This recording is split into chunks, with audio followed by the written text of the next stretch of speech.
नमस्कार, आदित्य की digital classes में आप सभी लोग का स्वागत है। जैसा कि आज आप लोग का जो टॉपिक है वो है प्रीवियस ईयर क्वेश्चन का, जो 2021 के जो क्वेश्चन जो था आप लोग को 21 दिसंबर को जो क्वेश्चन पूछा गया था उसी को लेकर मैं आज उपस्थित हुआ हूँ। शुरू करने से पहले आप सभी लोग के लिए एक पंक्ति है। लक का तो पता नहीं लेकिन अवसर जरूर मिलता है मेहनत करने वालों को। इसी के साथ अब की बार सीटेट पार्ट 2022 का जो लक्ष्य है ये लेकर मैं आप लोग के सामने उपस्थित हुआ हूँ। ये मेरा टेलीग्राम का चैनल हुआ, इस पर जितने भी अभी तक पढ़ाए गए हैं वो सब का PDF आप लोग को वहाँ पर उपलब्ध करा दिया गया है और सभी क्वेश्चन जो है प्रीवियस ईयर क्वेश्चन है वो भी आप लोग को सीटेट के जितने भी क्वेश्चन वो भी वहाँ पर उपलब्ध करा दिया गया टेलीग्राम पे। और ये सीटेट 2021 का सॉल्व क्वेश्चन पेपर लेकर मैं आज उपस्थित हुआ हूँ। आइए अब हम लोग पहले प्रश्न की ओर बढ़ते हैं।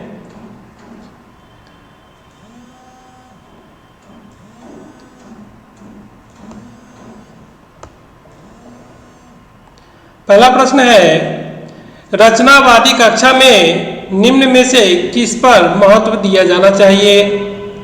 पहला कहता है एक आयामी मूल्यांकन पर, दूसरा कहता है संरचनात्मक मूल्यांकन पर, तीसरा कहता है मानकीकृत एवं समान मूल्यांकन पर, चौथा कहता है संकलनात्मक मूल्यांकन पर।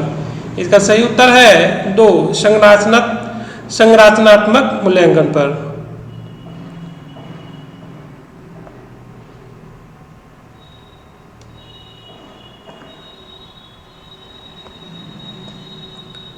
आइए हम लोग दूसरे प्रश्न की ओर बढ़ते हैं। वाइगोत्स्की के सिद्धांत के अनुसार निजी संवाद है। पहला कहता है जटिल कार्य करते समय बच्चे को उसके व्यवहार संचालन में सहायता देता है। दूसरा कहता है बच्चे को आत्मकेंद्रित घोतक है।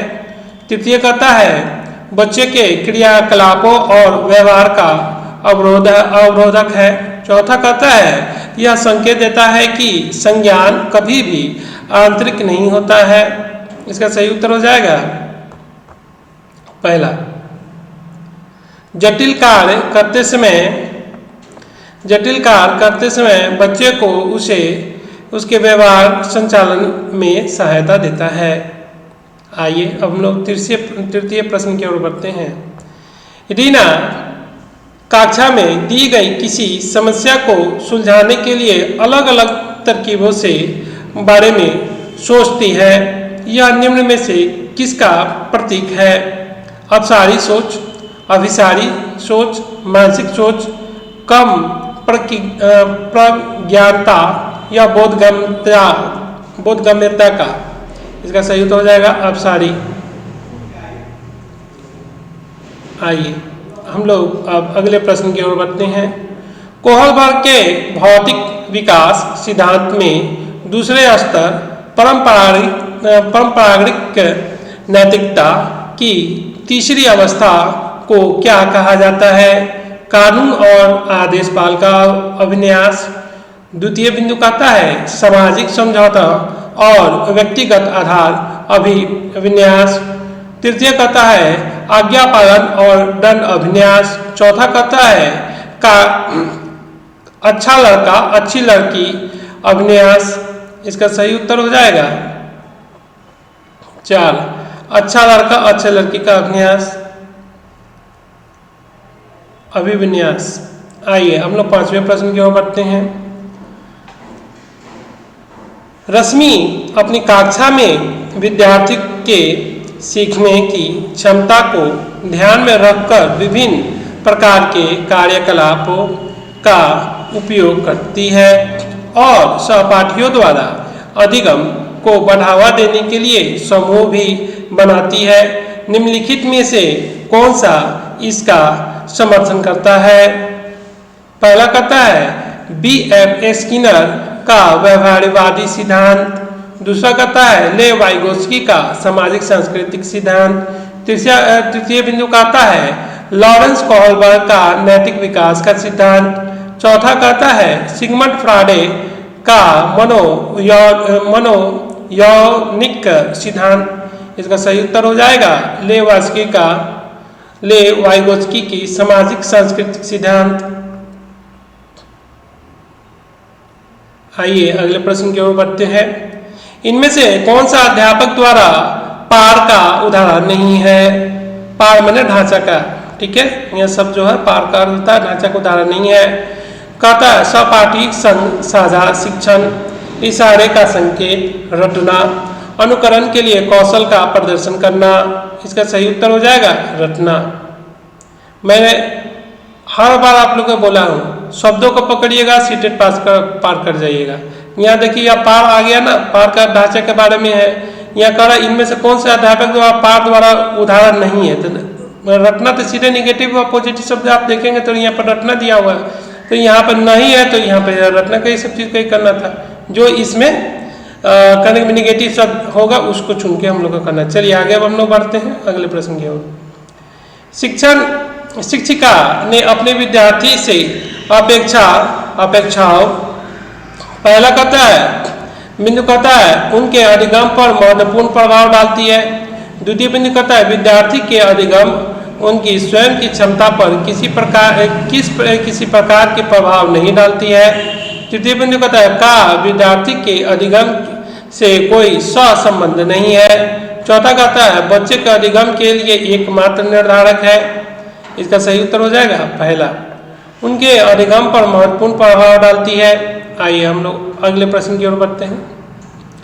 आठवां प्रश्न करता है अनुपमा अपनी कक्षा में विज्ञान पढ़ते हुए गणित के समप्रत्ययों के साथ संबंध बनाती है। इस प्रकार शिक्षा शास्त्र है, ये इस प्रकार की शिक्षा शास्त्र है छात्रों में भ्रांतियों को बढ़ावा देना। द्वितीय कथा अधिगम के संस्थागत और अंतः विषयात्मक अधिगम को बढ़ावा देगा। तृतीय कथा है अधिगम को रुकावट उत्पन्न करेगा क्योंकि यह छात्रों को बोझ को बढ़ाएगा। चौथा बिंदु कहता है ज्ञान को अर्जन में रुकावट उत्पन्न करेगा। इसका सही उत्तर हो जाएगा 2, अधिगम के स्थानांतर और अंतः विषयात्मक अधिगम को बढ़ावा देगा। आइए हम लोग अगले प्रश्न की ओर बढ़ते हैं। 9वां प्रश्न कहता है निम्न में से कौन सी शिक्षण शास्त्रीय पद्धति एक संरचनावादी कक्षा के लिए उपयुक्त नहीं है? यहाँ पर नहीं शब्द का उपयोग किया गया है। बहुआयामी परिप्रेक्ष्यों का प्रोत्साहन करना, प्रोत्साहन यहाँ पर पॉजिटिव शब्द है ना। सामूहिक सहयोगी करना, यहाँ पर ये भी पॉजिटिव शब्द है। प्रयोगात्मकता का यहाँ पर ये भी पॉजिटिव शब्द है। वेधन और दोहराव ये यहाँ पर क्या हो जाएगा निगेटिव शब्द है, तो यहाँ वेधन और दोहराव हो जाएगा। चलिए आगे हम लोग बढ़ते हैं। ये जानकारियाँ किसी स्मृति में संगठित होती है। बाइक की सवारी करने की प्रक्रिया। द्वितीय बिंदु कहता है धुले कपड़े को तह करने की प्रक्रिया। तृतीय बिंदु कहता है 7 वर्ष की उम्र में एक पेड़ पर चढ़ने का अनुभव। पहला बिंदु कहता है दीर्घ अवधि स्मृति। द्वितीय कहता है कार्यकारी। तृतीय कहता है संवेदिक। चौथा बिंदु कहता है अल्प अवधि स्मृति। इसका सही उत्तर हो जाएगा दीर्घकालिक। आइए हम लोग अगले प्रश्न की ओर बढ़ते हैं। विकास डैश है अनुवांशिकता द्वारा पूर्ण रूप से निर्धारित। द्वितीय बिंदु कहता है एक दिशाई। तृतीय बिंदु कहता है में बदलाव किया जा सकता है। चौथा कहता है एक आयामी। इसका सही उत्तर हो जाएगा विकास में बदलाव किया जा सकता है। आइए बाल केंद्रित कक्षा का सृजन कैसे किया जा सकता है? शिक्षार्थी को उनके निष्पादन के बारे में समय पर प्रतिपुष्टि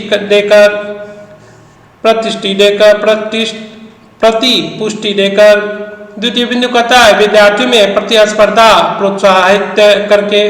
तृतीय बिंदु कहता है बारंबार परीक्षा लेकर और शिक्षार्थियों को बीच बीच में भय की अवस्था रखकर। चौथा बिंदु कहता है विद्यार्थियों को प्रश्न पूछने से हतोत्साहित करके और उन्हें निष्क्रिय रखकर।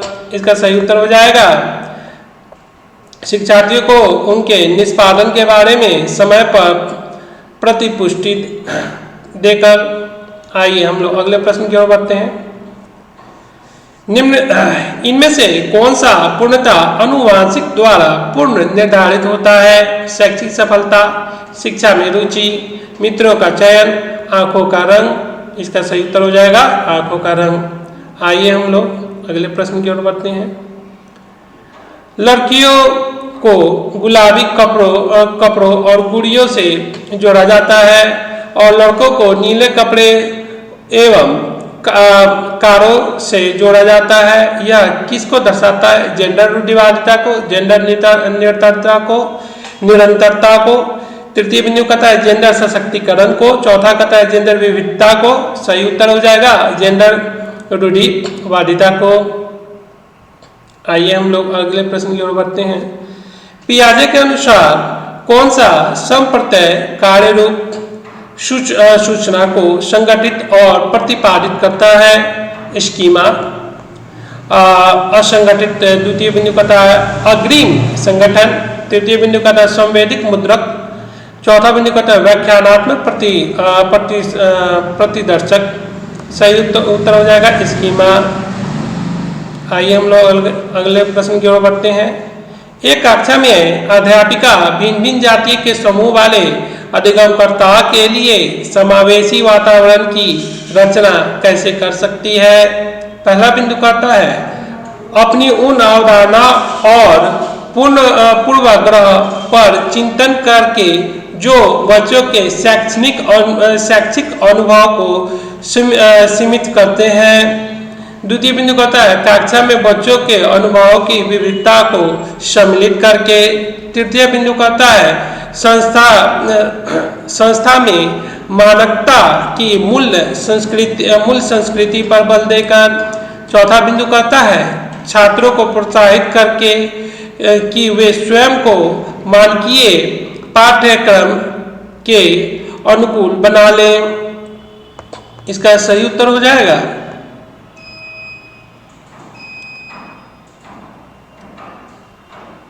एक, पहला, दूसरा और तीसरा सही। इसका सही उत्तर हो जाएगा। आइए हम लोग अगले प्रश्न की ओर बढ़ते हैं। एक समावेशी कक्षा में विशेष बच्चों को किस प्रकार सहायता मिलती है? यहाँ पे देखिए समावेशी कक्षा के बारे में कहा गया है। यहाँ पे क्या हुआ, सभी कक्षा वर्ग के जो लड़का लोग है वो सब चीज़ के समावेशी में क्या होता है, सब बच्चों को एक साथ में नहीं करके इसमें रखा जाता है। विशेष बच्चे के लिए विशेष यहाँ बच्चे को क्या होता है, विशेष बच्चे का मतलब हो गया जो शारीरिक रूप से विकलांग है या मानसिक रूप से थोड़े से पीछे हुए हैं, उस सभी बच्चों को एक साथ रखकर उनको भी ये चीज़ का आत्मग्लानि ना हो कि हाँ हम भी इसमें हम खेल नहीं पा रहे हैं, इस स्पर्धा में नहीं कर पा रहे हैं। सबको एक साथ लेकर अपने इस चीज़ की सहायता मिलती है। उसमें क्या है, उसके अंदर क्या होगा, बच्चों के अंदर क्या आत्मविश्वास, उस विशेष कर वाले बच्चे को आत्मविश्वास होगा क्या नहीं हम भी उसके साथ खेल रहे हैं, है ना। तो यहाँ पे 17वें प्रश्न के बारे में क्या कह रहा है, पहला बिंदु कह रहा है व्यक्ति लक्षणों का निर्धारण, प्रतिस्पर्धात्मक संस्कृति। तृतीय बिंदु कहता है सहयोगात्मक अधिगम। चौथा बिंदु कहता है मानकीकृत निर्देशक। यहाँ पे कौन सा इसका सही उत्तर हो जाएगा, पहला हो जाएगा व्यक्तिगत लक्षण का निर्धारण होगा, उसके बाद तृतीय हो जाएगा सहयोगात्मक अधिगम की यहाँ पर होगा। चलिए अगले प्रश्न की ओर बढ़ते हैं। निम्नलिखित कथनों में से कौन सा कथन बच्चों की त्रुटियों को समझने के लिए सही नहीं है। पहला, यह कक्षा में छात्रों को ग्रेड और पदों को निर्धारण करने में मदद करता है। द्वितीय कहता है यह बच्चों की सोच में अंतर्दृष्टि प्रदान करता है। तृतीय वीडियो कहता है शिक्षक को छात्र की अवधारणा समझने से अवगत करता है। आइए हम लोग अगले प्रश्न की ओर बढ़ते हैं। इसका सही उत्तर हो जाएगा पहला। यह कक्षा में छात्रों के ग्रेड और पदों का निर्धारण करने में मदद करता है। यहाँ पर देखिए सही नहीं के बारे में बोला गया है, तो ठीक है, यहाँ पर देख लीजिए ग्रेड अपने में क्या है, निगेटिव शब्द है, आप लोग समझ जाइएगा। कह नहीं रहे हैं, शब्दों को पकड़िएगा सीटेट आराम से निकलेगा। टर्मोलॉजी को पकड़िए, इसका टर्म क्या कह रहा है, एकदम हो जाएगा, निकलेगा। इस पर सीटेट अब की बार सीटेट पार होगा। आइए, राजू 61 के स्थान पर 16 लिखता है और बी को डी अक्षर से भ्रमित होता है। यह किस प्राथमिक लक्षण है?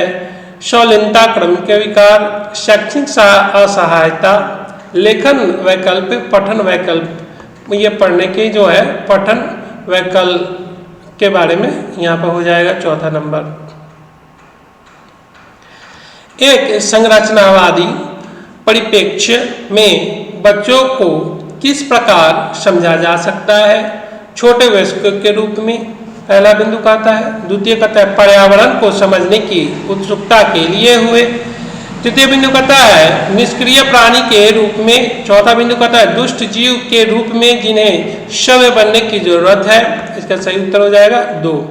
अपने पर्यावरण को समझने की उत्सुकता के लिए हुए। आइए हम लोग इस प्रश्न की ओर बढ़ते हैं। एक संरचनावादी कक्षा में अध्यापक और छात्र की क्या भूमिका होती है? पहला कहता है अध्यापक क्रियाशील परंतु छात्र निष्क्रिय है। द्वितीय बिंदु कहता है छात्र क्रियाशील है परंतु अध्यापक निष्क्रिय है। तृतीय बिंदु कहता है कक्षा में शिक्षक व विद्यार्थी दोनों निष्क्रिय होते हैं। चौथा कहता है अध्यापक और छात्र दोनों क्रियाशील हैं। सही उत्तर हो जाएगा यहाँ पे। आइए अगले प्रश्न की ओर बढ़ते हैं। निम्न में से किसने समान बुद्धि के विचार को नकारा और बुद्धि को अनेक विशिष्ट संसाधन संक्रियाओं के पद के रूप में परिभाषित किया है? पहला थियोडोर साइमन। द्वितीय कहता है एल्फ्रेड बिनेट। तृतीय कहता है चार्ल्स स्पेयरमैन। चौथा कहता है हार्वर्ड गार्डनर। सही उत्तर हो जाएगा हार्वर्ड गार्डनर का। आइए हम लोग 23वें प्रश्न की ओर बढ़ते हैं। जीन पियाजे के सिद्धांत में वर्तमान स्कीमा द्वारा परिवेश को समझ पाने की असमर्थता के कारण एक नए स्कीमा की रचना क्या कहलाती है? आत्म सत्कारीकरण, संगठन, अनुकूलन, समायोजन। मैंने स्कीमा के बारे में, जीन पियाजे के स्कीमा के बारे में आप लोग को विशेष रूप से मैंने चर्चा किया है, बहुत गहनता से इसके चैप्टर को मैंने पढ़ाया है। ठीक है, आप उसको जाके वीडियो पर देखिएगा। मैं चैप्टर वाइज लेके आया हूँ सबको, इसे ठीक है, वहीं से सारा प्रश्न है। कोई से देखिए चैप्टर वाइज पढ़िएगा ना तो कहीं से भी कुछ भी नहीं, कोई भी आपको शब्द बाहर नहीं जाएगा। गहनता से अगर पढ़िएगा तो कहीं से भी कुछ बाहर नहीं जाने वाला। ठीक है, ये CDP का अभी चल रहा है। अभी 24वां प्रश्न लेके मैं अभी प्रस्तुत करता हूँ। किस प्रकार की प्रेरणा उन गतिविधि से जुड़ी हुई है जो अपने आप में आनंददायक व संतोषजनक है? आंतरिक अभिप्रेरण। द्वितीय कहता है बाह्य अभिप्रेरणा। तृतीय बिंदु कहता है गुण विषय अभिप्रेरणा। चौथा बिंदु कहता है स्थिति विषयक अभिप्रेरण। इसका सही उत्तर हो जाएगा आंतरिक अभिप्रेरणा। आइए हम लोग 25वें प्रश्न की ओर बढ़ते हैं। बच्चों की असफलता के संदर्भ में निम्न से कौन सा कथन सही है? ठीक है, बच्चों की असफलता गुण रोपण हमेशा उनकी अनुवांशिकता दोष को किया जा सकता है। द्वितीय बिंदु कहता है बच्चों की असफलता का कारण व्यवस्था द्वारा बच्चों की व्यक्तिगत जरूरतों को अनदेखा करना है। तृतीय कहता है हास्य हाशिए पर रहने वाले समुदाय के बच्चे अकादमिक सफलता प्राप्त करने में सक्षम नहीं है। चौथा कहता है वे बालक जो कभी स्कूल नहीं गए हैं अपने बच्चों की शिक्षा की रुचि नहीं देखते। इसका सही उत्तर हो जाएगा बच्चों की असफलता का कारण व्यवस्था द्वारा बच्चों की व्यक्तिगत जरूरतों को अनदेखा करना है। ठीक है, आइए 26वां प्रश्न क्या बोलते हैं सीखने की वह प्रक्रिया क्या कहलाती है जिसमें बच्चे स्कूल जैसे सामाजिक संस्था में प्रवेश करके सीखते हैं। परिपक्वता, प्राथमिक समाजीकरण, निष्क्रिय समाजीकरण, द्वितीय समाजीकरण हो जाएगा। प्रथम क्या हो जाएगा माता पिता वाला हो जाएगा। ठीक है, द्वितीय का क्या हो गया स्कूल हो गया, समाज हो गया, और तृतीय क्या होगा मित्रगण लोग हो गए। ठीक, ये बिंदु को याद रखिएगा, बहुत ही मार्केबल बात है इस पे। चलिए आइए हम लोग 27वें प्रश्न की ओर बढ़ते हैं। एक शिक्षिका अपनी प्राथमिक कक्षा में अर्थपूर्ण अधिगम को कैसे बढ़ावा दे सकती है। अधिगम के छोटी छोटी उपलब्धियों के लिए पुरस्कार देकर, पहला ही पुरस्कार देकर तो पुरस्कार तो थोड़ा ही होगा, निगेटिव हो गया। वेधन तथा अभ्यास द्वारा प्रतिस्पर्धा को बढ़ावा देकर। चौथा बिंदु को विषय वस्तु को विद्यार्थी जीवन के साथ, ठीक है, जीवन के साथ संबंध स्थापित करके। देखें यहाँ जीवन के बारे में आ गया ना, विषय वस्तु आ गया विद्यार्थी के जीवन के बारे में, तो जीवन तो अपने पर्यावरण के सबसे हो गया, इसी के लिए यहाँ पे चौथा बिंदु सही होता है। आइए हम लोग 28वें प्रश्न की ओर बढ़ते हैं।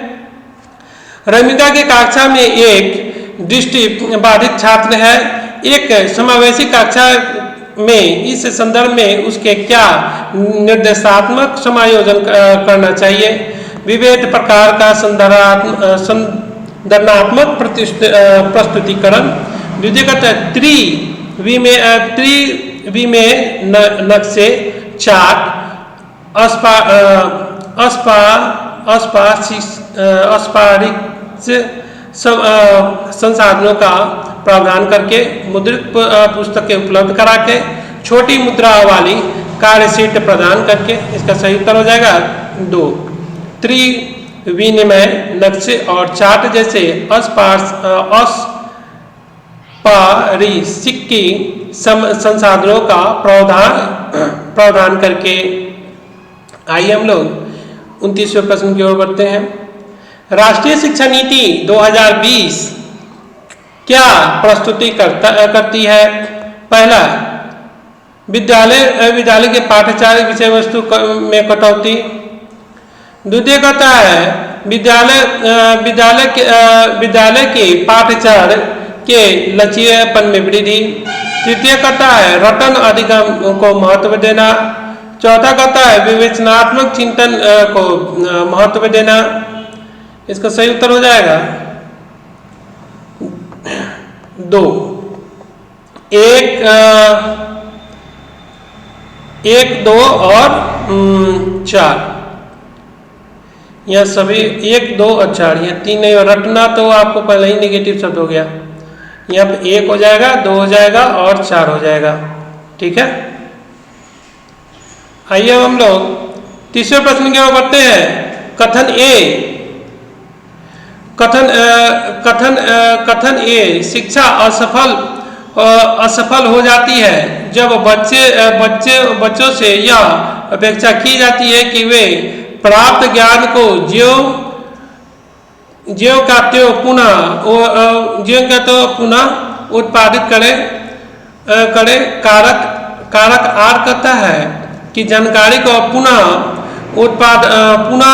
उत्पादन बच्चे के सीखने का अर्थपूर्ण द्योतक है। इसका सही उत्तर हो जाएगा पहला ए सही। शिक्षा असफल हो जाती है जब बच्चे से यह अपेक्षा की जाती है कि वे प्राप्त ज्ञान को ज्यों के तो पुनः उत्पादित करें। कारक दूसरा कहता है जानकारी का पुनः उत्पादन बच्चे के सीखने का अर्थपूर्ण द्योतक है। इसका सही उत्तर पहला हो जाएगा। तो ये तो था आज का सीटीपी का 30 प्रश्न 2021 का लेकर मैं उपस्थित हुआ और इसके आगे आपको ईवीएस भी आएगा, हिंदी भी आएगा, संस्कृत भी आएगा। बारी बारी से मैं इसको करूँगा, ठीक है। तो आप लोग सेशन में बने रहिएगा, ठीक। तो आज का क्लास यहीं पे समाप्त करते हैं और मिलते हैं अगले टॉपिक पे, ठीक है, क्वेश्चन को सॉल्व करा के। नमस्कार।